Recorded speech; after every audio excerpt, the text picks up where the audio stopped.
गोदावरी नदीला आलेल्या पुरामुळे जायकवाडी धरणाच्या पाणीसाठ्यात चांगली वाढ झाली आहे। धरणाच्या पाणी पातळीत 17% वाढ झाली आहे। जायकवाडी धरणाच्या बॅकवॉटरमधून आढावा घेतला आमचे प्रतिनिधी विशाल करोळे यांनी।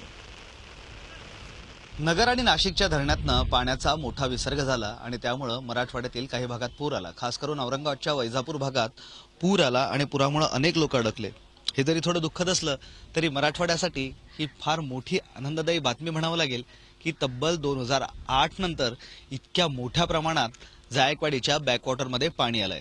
खरं तर गेली 3 ते 4 वर्ष मराठवाडा औरंगाबाद संपूर्णपणे दुष्काळानं हतबल झालं असं चित्र आपल्याला पाहायला मिळत होतं। मात्र काल परवापासून हा जो ओघ सुरू झाला त्यानंतर जायकवाडी धरणाचा मृत साठा भरून निघालाय आणि आता जवळपास 13% इतकं पाणी जायकवाडी धरणामध्ये जमा झालंय।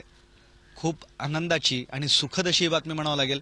अजूनही वरच्या भागात पाऊस सुरू आहे, पाण्याचा ओघ सुरू आहे, त्यामुळे जायकवाडी धरणात ह्या पाण्याचा ओघ असाच सुरू राहणार आहे।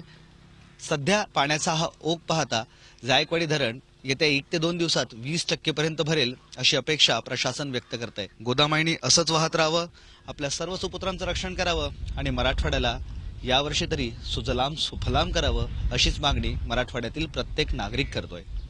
व्हिडिओ जर्नलिस्ट मोहम्मद तौफिक सह मी विशाल करोळे, झी मीडिया, औरंगाबाद। झी 24 तास रहा एक पाऊल पुढे।